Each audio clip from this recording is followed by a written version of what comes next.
ಶಿವನ ದೇವಸ್ಥಾನದಲ್ಲಿ ಇರುವ ಈ ಲಿಂಗವು ದಿನೇ ದಿನೇ ಬೆಳೆಯುತ್ತಾನೆ ಇದೆ. ಹೌದು, ನೀವು ಕೇಳಿದ್ದು ನಿಜ, ನೀವು ನೋಡಿದ್ದು ನಿಜ.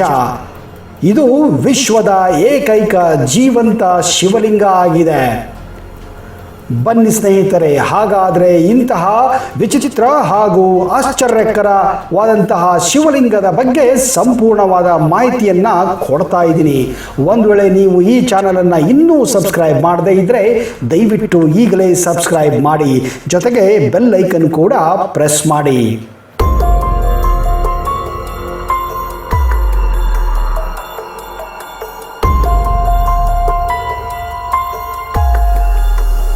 ಸ್ನೇಹಿತರೆ, ಕಲ್ಲುಗಳು ಯಾವತ್ತಾದರೂ ಬೆಳೆಯಲು ಸಾಧ್ಯವೇ? ಯಾವತ್ತಾದರೂ ನೀವು ಇಂತಹ ವಿಷಯಗಳನ್ನು ಕೇಳಿದ್ದೀರಾ? ಇಲ್ಲವಾದರೆ ಈಗ ಕೇಳಿ. ಹೌದು, ಅಂತಹ ಅದ್ಭುತ ಹಾಗೂ ಜೀವಂತ ಶಿವಲಿಂಗ ನಮ್ಮ ಭಾರತ ದೇಶದ ಮಧ್ಯಪ್ರದೇಶ ರಾಜ್ಯದ ಖಜುರಾಹೋ ಪ್ರದೇಶದಲ್ಲಿದೆ. ಅಂತಹ ಖಜುರಾಹೋ ದೇವಸ್ಥಾನ ಸಂಕೀರ್ಣದಲ್ಲಿ ಇರುವುದೇ ಮಾತಂಗೇಶ್ವರ ದೇವಸ್ಥಾನ.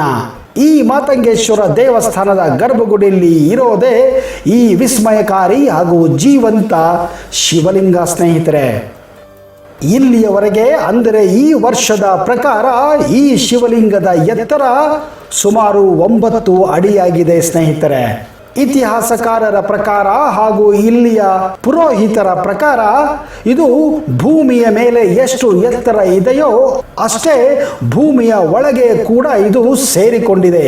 ಅಂದರೆ 9 ಅಡಿ ಭೂಮಿಯ ಮೇಲೆ ಈ ಶಿವಲಿಂಗ ಇದ್ದರೆ 9 ಅಡಿ ಇದು ಭೂಮಿಯ ಒಳಗಡೆಯೂ ಸೇರಿಕೊಂಡಿದೆ. ಆರ್ಕಿಯಾಲಜಿ ಆಫ್ ಇಂಡಿಯಾ ಹಾಗೂ ದೇವಸ್ಥಾನಗಳ ಪೂಜಾರಿಗಳ ಪ್ರಕಾರ ಈ ಶಿವಲಿಂಗವು ಪ್ರತಿ ವರ್ಷ 1 ಇಂಚು ಬೆಳೀತಾನೇ ಇದೆ.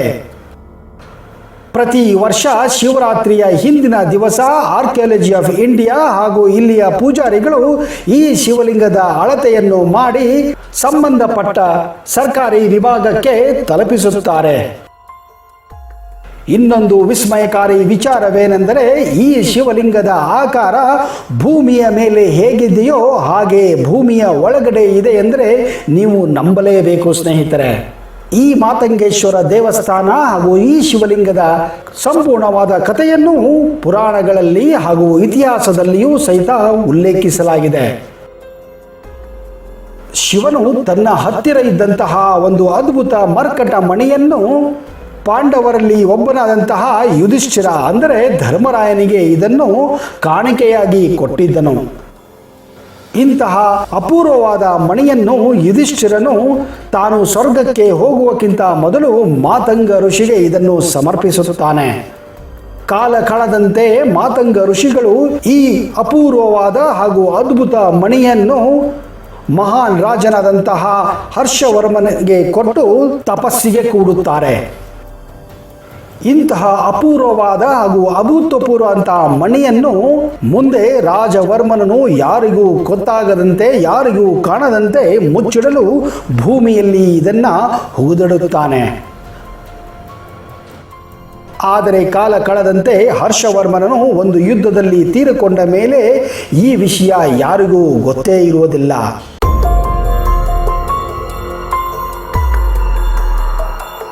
ಈ ಒಂದು ಕಾರಣಕ್ಕಾಗಿಯೇ ಇಂತಹ ಅಭೂತಪೂರ್ವವಾದಂತಹ ಮಣಿಯನ್ನು ರಕ್ಷಿಸಲು ಶಿವನು ಸ್ವಯಂಭುವಾಗಿ ಲಿಂಗದ ರೂಪದಲ್ಲಿ ಈ ಮಣಿಯ ಮೇಲೆ ವಿರಾಜಮಾನನಾಗುತ್ತಾನೆ.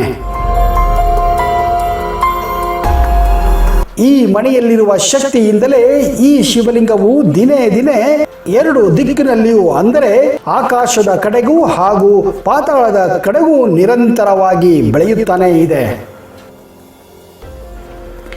ಇಲ್ಲಿನ ಪುರೋಹಿತರ ಪ್ರಕಾರ ಹಾಗೂ ಪುರಾಣಗಳ ಪ್ರಕಾರ ಈ ಲಿಂಗವು ಕಲಿಯುಗಕ್ಕೆ ಸಂಬಂಧಪಟ್ಟಿದೆ. ಈ ಲಿಂಗದ ಮೇಲ್ಭಾಗವು ಸ್ವರ್ಗದ ಕಡೆ ಬೆಳೆಯುತ್ತಿದ್ದರೆ ಲಿಂಗದ ಕೆಳಭಾಗವು ಪಾತಾಳದ ಕಡೆಗೆ ಬೆಳೆಯುತ್ತಾ ಇದೆ.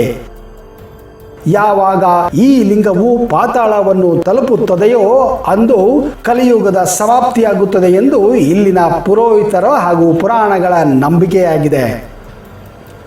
ಈ ಒಂದು ಕಾರಣಕ್ಕಾಗಿಯೇ ಈ ವಿಸ್ಮಯಕಾರಿ ಲಿಂಗವನ್ನು ನೋಡಲು ಲಕ್ಷಾಂತರ ಜನರು ಈ ದೇವಸ್ಥಾನಕ್ಕೆ ಭೇಟಿ ಕೊಡುತ್ತಾರೆ. ಅದರಲ್ಲೂ ಶಿವರಾತ್ರಿಯ ಸಮಯದಲ್ಲಿ ಹಲವಾರು ದೇಶ ವಿದೇಶಗಳಿಂದ ಭಕ್ತಾದಿಗಳು ಈ ದೇವಸ್ಥಾನಕ್ಕೆ ಭೇಟಿ ಕೊಟ್ಟು ಆಶೀರ್ವಾದವನ್ನು ಪಡೆಯುತ್ತಾರೆ.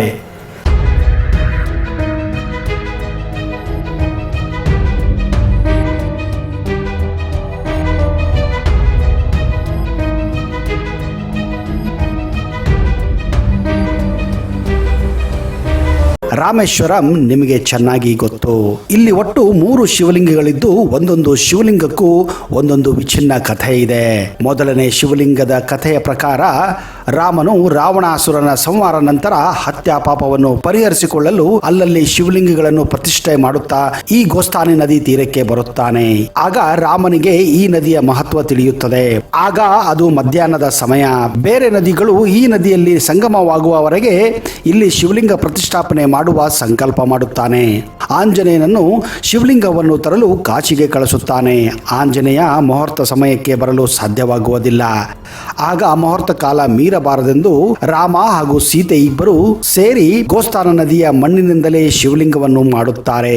ಮಣ್ಣನ್ನು ಶುದ್ಧ ಮಾಡಲು ಸಮಯ ಇರುವುದಿಲ್ಲ. ಗೋಸ್ಥಾನ ನದಿಯಲ್ಲಿ ಬಹಳಷ್ಟು ಶಂಖ ಹುಳಗಳು ಇರುತ್ತವೆ. ಮಣ್ಣಿನ ಜೊತೆ ಶಂಖ ಹುಳಗಳು ಚಿಪ್ಪುಗಳು ಸೇರಿ ಶಿವಲಿಂಗವನ್ನು ತಯಾರಿ ಮಾಡಿ ಪ್ರತಿಷ್ಠಾಪನೆ ಮಾಡುತ್ತಾರೆ. ತೆಲುಗಿನಲ್ಲಿ ನತ್ತ ಅಂದರೆ ಶಂಖದ ಹುಳಗಳು. ಮಣ್ಣಿನ ಜೊತೆ ಶಂಖದ ಹುಳಗಳು ಚಿಪ್ಪುಗಳು ಸೇರಿದ ಶಿವಲಿಂಗ ಇದಾಗಿದ್ದರಿಂದ ಇದನ್ನು ನತ್ತ ರಾಮೇಶ್ವರಂ ಎಂದೇ ಕರೆಯುತ್ತಾರೆ. ಈ ಮೊದಲು ಶ್ರೀರಾಮ ಹಾಗೂ ಸೀತೆ ರಾವಣನ ಹತ್ಯೆಯ ನಂತರ ಮೊಟ್ಟ ಮೊದಲ ಬಾರಿಗೆ ಭಾರತದ ನೆಲದಲ್ಲಿ ಕಾಲಿಟ್ಟಾಗ ಅವರು ರಾಮೇಶ್ವರಮಲ್ಲೂ ಕೂಡ ಒಂದು ಶಿವಲಿಂಗವನ್ನು ಸ್ಥಾಪಿಸುತ್ತಾರೆ. ಅದನ್ನೇ ರಾಮೇಶ್ವರ ಶಿವಲಿಂಗ ಎಂದು ಕರೆಯುತ್ತಾರೆ. ಇದೊಂದು ಜ್ಯೋತಿರ್ಲಿಂಗ ಕೂಡ ಆಗಿದೆ.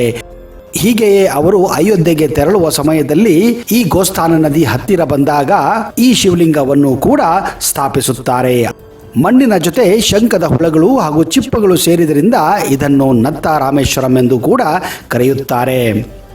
ಅಂದ ಹಾಗೆ ಈಗಲೂ ಕೂಡ ಈ ಶಿವಲಿಂಗದ ಮೇಲೆ ಶಂಖದ ಹುಳಗಳು ಚಿಪ್ಪುಗಳನ್ನು ನೀವು ಕಾಣಬಹುದು. ಅದನ್ನು ಈ ಶಿವಲಿಂಗವನ್ನು ತಯಾರಿಸುವಾಗ ರಾಮ ಸೀತೆಯರು ಉರುಳಿಸಿದ ಮಣ್ಣಿನ ಉಂಡೆಯನ್ನು ಕೂಡ ನೀವು ನೋಡಬಹುದು. ಅದಲ್ಲದೆ ಇಲ್ಲಿ ಪರಶುರಾಮನು ಕ್ಷತ್ರಿಯರನ್ನು ಸಂಹರಿಸಿದ ಪಾಪ ಕಳೆದುಕೊಳ್ಳಲು ಒಂದು ಶಿವಲಿಂಗವನ್ನು ಪ್ರತಿಷ್ಠಾಪಿಸುತ್ತಾನೆ. ಇದು ಇಲ್ಲಿರುವ 2ನೆಯ ಶಿವಲಿಂಗವಾಗಿದೆ.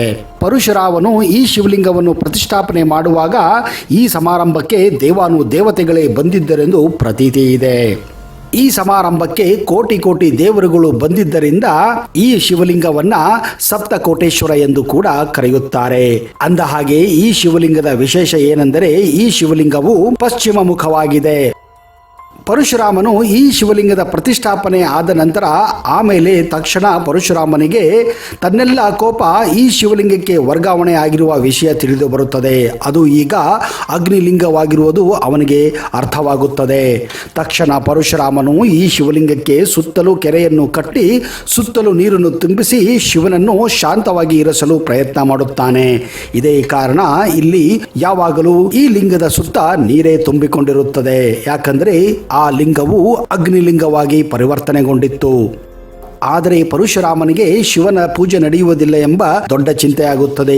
ಆಗ ಅದೇ ಸಮಯಕ್ಕೆ ಶಿವನು ಅಲ್ಲಿ ಪ್ರತ್ಯಕ್ಷನಾಗಿ ತಾನು 11 ತಿಂಗಳು ನೀರಿನಲ್ಲಿಯೇ ಇರುತ್ತೇನೆ, ನನಗೆ ಪ್ರಿಯವಾದ ವೈಶಾಖ ಮಾಸದಲ್ಲಿ ನೀರನ್ನು ಖಾಲಿ ಮಾಡಿ ಪೂಜೆಯನ್ನು ನಡೆಸಿರಿ ಹಾಗೂ ಹಣ್ಣಿನ ರಸದಿಂದ ಅಭಿಷೇಕ ಮಾಡಿರಿ ಎಂದು ಅಭಯ ನೀಡುತ್ತಾನೆ.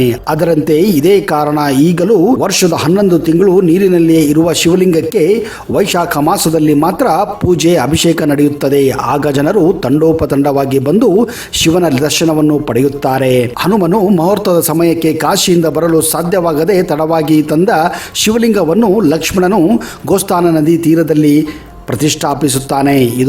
ಹೀಗಾಗಿ ಈ ಸ್ಥಳ ತ್ರಿಲಿಂಗ ಕ್ಷೇತ್ರವಾಗಿದೆ. ಅಂದ ಹಾಗೆ ಈ ದೇವಸ್ಥಾನದ ವೇಳೆ ಬೆಳಗ್ಗೆ 6 ಗಂಟೆಯಿಂದ ಸಾಯಂಕಾಲ 8 ಗಂಟೆ 30 ನಿಮಿಷ ಆಗಿದೆ. ಈ ದೇವಸ್ಥಾನದ ವಿಳಾಸ ಈ ರೀತಿ ಇದೆ ಸ್ನೇಹಿತರೆ. ನಟ್ಟರಾಮೇಶ್ವರಂ ದೇವಸ್ಥಾನ, ನಟ್ಟರಾಮೇಶ್ವರಂ ಗ್ರಾಮ, ಪೆನುಮಂತ್ರ ಮಂಡಲ, ಪಶ್ಚಿಮ ಗೋದಾವರಿ ಜಿಲ್ಲೆ, ಆಂಧ್ರ ಪ್ರದೇಶ. ಈ ದೇವಸ್ಥಾನ ವಿಜಯವಾಡದಿಂದ 136 ಕಿಲೋಮೀಟರ್ ದೂರದಲ್ಲಿದ್ದರೆ ಕರ್ನಾಟಕದ ಬಳ್ಳಾರಿಯಿಂದ 627 ಕಿಲೋಮೀಟರ್ ದೂರದಲ್ಲಿದೆ. ಹಾಗೆಯೇ ಕರ್ನಾಟಕದ ರಾಜಧಾನಿ ಬೆಂಗಳೂರಿನಿಂದ ಸುಮಾರು 796 ಕಿಲೋಮೀಟರ್ ದೂರದಲ್ಲಿದೆ. ಸ್ನೇಹಿತರೆ, ಒಂದು ವೇಳೆ ನೀವು ವಿಜಯವಾಡ ರಾಜಮುದ್ರೆಗೆ ಹೋದರೆ ದಯವಿಟ್ಟು ನತ್ತಾರಾಮೇಶ್ವರ ದೇವಸ್ಥಾನವನ್ನು ನೋಡಿಕೊಂಡು ಬನ್ನಿ. ಒಂದು ವೇಳೆ ನೀವು ರಾಮೇಶ್ವರಂಗೆ ಭೇಟಿ ಕೊಟ್ಟ ನಂತರ ನತ್ತಾರಾಮೇಶ್ವರಂ ಭೇಟಿ ಕೊಟ್ಟರೆ ನಿಮಗಿರುವ ಎಲ್ಲ ಪಾಪಗಳು ನಾಶವಾಗುತ್ತದೆ ಎಂದು ನಂಬಲಾಗಿದೆ. ಆ ರಾಮನ ಹಾಗೂ ಆ ಶಿವನ ಆಶೀರ್ವಾದ ನಿಮ್ಮ ಮೇಲೆ ಇರಲಿ ಎಂದು ನಾವು ಕೂಡ ಹಾರೈಸುತ್ತೇವೆ. ಅಲ್ಲಿಯವರೆಗೆ ಜೈ ಹಿಂದ್, ಜೈ Karnataka, and you take care.